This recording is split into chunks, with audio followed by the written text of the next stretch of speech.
একটি ফুটবল দেখতে সাধারণ একটি গোল বল হলেও এর সঙ্গে জড়িয়ে আছে কোটি কোটি মানুষের আবেগ, স্বপ্ন আর ভালোবাসা। বিশ্বকাপের বিশাল স্টেডিয়াম থেকে শুরু করে গ্রামের ছোট্ট খেলার মাঠ, সব জায়গাতেই ফুটবল মানুষের আনন্দ আর উত্তেজনার অন্যতম উৎস। কিন্তু কখনো কি ভেবে দেখেছেন এই ফুটবল আসলে কিভাবে তৈরি হয়? কিভাবে কিছু সাধারণ কাঁচামাল ধাপে ধাপে রূপ নেয় একটি নিখুঁত ফুটবলে? আজকের এই ডকুমেন্টারিতে আমরা জানব আধুনিক কারখানায় উন্নত প্রযুক্তি এবং দক্ষ শ্রমিকদের পরিশ্রমে কিভাবে তৈরি করা হয় বিশ্বমানের ফুটবল। ফুটবল তৈরির পুরো প্রক্রিয়া শুরু হয় সঠিক কাঁচামাল নির্বাচন করার মাধ্যমে। একটি ভালো মানের ফুটবল তৈরিতে সবচেয়ে গুরুত্বপূর্ণ ভূমিকা পালন করে এর বাইরের কভার এবং ভেতরের স্তর। সাধারণত ফুটবলের বাইরের আবরণ তৈরি করা হয় সিনথেটিক লেদার, পিউ অথবা পিভিসি উপাদান দিয়ে। এসব উপাদান বলকে করে তোলে মজবুত, টেকসই এবং পানিরোধী। প্রথমে বড় বড় রোল আকারে থাকা সিনথেটিক শীট কারখানায় আনা হয়। এরপর অত্যন্ত আধুনিক এবং নির্ভুল মেশিনের সাহায্যে সেগুলো নির্দিষ্ট আকারে কেটে নেওয়া হয়। ফুটবলের গায়ে যে 5 কোণা এবং 6 কোণার অংশগুলো দেখা যায়, সেগুলো মূলত এই কাটা প্যানেল থেকেই তৈরি করা হয়। এরপর শুরু হয় প্যানেল কাটার মূল ধাপ। বিশেষ ডাই কাটিং মেশিন ব্যবহার করে প্রতিটি অংশ একই মাপে এবং নিখুঁতভাবে তৈরি করা হয়। একটি সাধারণ ফুটবলে সাধারণত মোট 32টি প্যানেল থাকে। এর মধ্যে 12টি 5 কোণার এবং 20টি 6 কোণার অংশ হয়ে থাকে। এই বিশেষ ডিজাইনের কারণেই ফুটবল তার গোলাকার আকৃতি এবং সঠিক ভারসাম্য পায়। প্রতিটি প্যানেল একই মাপে তৈরি করা অত্যন্ত গুরুত্বপূর্ণ, কারণ বলের ওজন, গতি এবং খেলার সময় নিয়ন্ত্রণ অনেকটাই এর উপর নির্ভর করে। প্যানেল প্রস্তুত হওয়ার পর শুরু হয় ডিজিটাল প্রিন্টিংয়ের কাজ। ফুটবলের গায়ে থাকা বিভিন্ন রং, ডিজাইন, লোগো এবং ব্র্যান্ডের নাম এই ধাপেই যুক্ত করা হয়।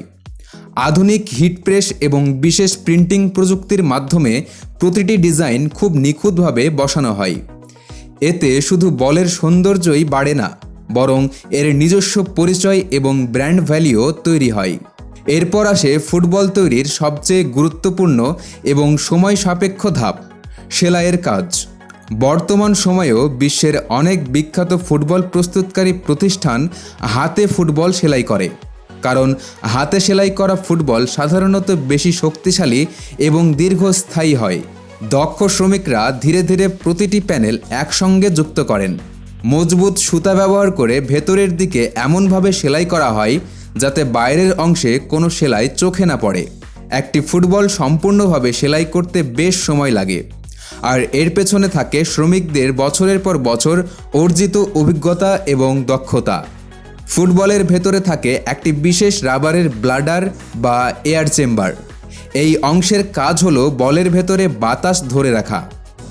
সাধারণত ল্যাটেক্স অথবা বুটাইল রাবার ব্যবহার করে এই ব্লাডার তৈরি করা হয়।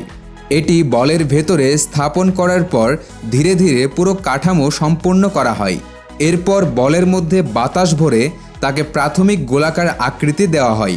পরবর্তী ধাপে ব্যবহার করা হয় হিটিং এবং মোল্ডিং প্রযুক্তি। নির্দিষ্ট তাপমাত্রা এবং চাপের মাধ্যমে বলের প্রতিটি অংশ শক্তভাবে বসিয়ে দেওয়া হয়। এর ফলে ফুটবল আরও মজবুত হয় এবং নিখুঁত গোলাকার আকৃতি পায়।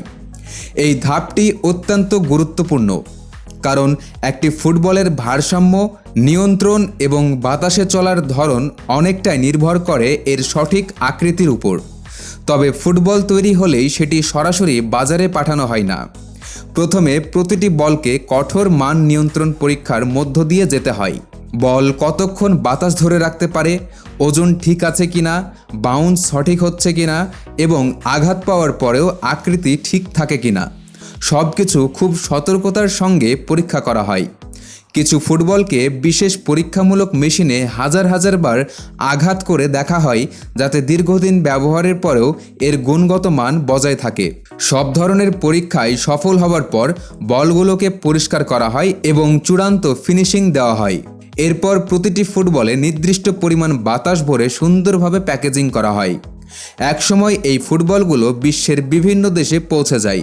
কোনোটি যায় বড় বড় স্টেডিয়ামে, কোনোটি স্পোর্টস শপে, আবার কোনোটি পৌঁছে যায় ফুটবল প্রেমী মানুষের হাতে। আসলে ফুটবল শুধু একটি খেলার সরঞ্জাম নয়, এটি মানুষের আবেগ, স্বপ্ন এবং আনন্দের প্রতীক। কারখানায় শত শত শ্রমিকের অক্লান্ত পরিশ্রম, আধুনিক প্রযুক্তির ব্যবহার এবং নিখুঁত পরিকল্পনার মাধ্যমে তৈরি হয় এই ছোট্ট গোল বলটি। হয়তো এই বলের মাধ্যমেই কোনো শিশুর স্বপ্নের শুরু হবে, অথবা কোনো আন্তর্জাতিক ম্যাচে তৈরি হবে নতুন ইতিহাস। একটি সাধারণ ফুটবলের পেছনে লুকিয়ে থাকা এই পুরো যাত্রা সত্যি অবাক করার মতো। তো বন্ধুরা, কেমন লাগলো আজকের এই ভিডিওটি যদি আপনাদের ভালো লেগে থাকে তাহলে ভিডিওতে একটা লাইক আর চ্যানেলটিকে সাবস্ক্রাইব করে পাশে থাকতে ভুলবেন না। আজকের মতো এখানেই বিদায়। সবাই ভালো থাকুন, সুস্থ থাকুন। ধন্যবাদ।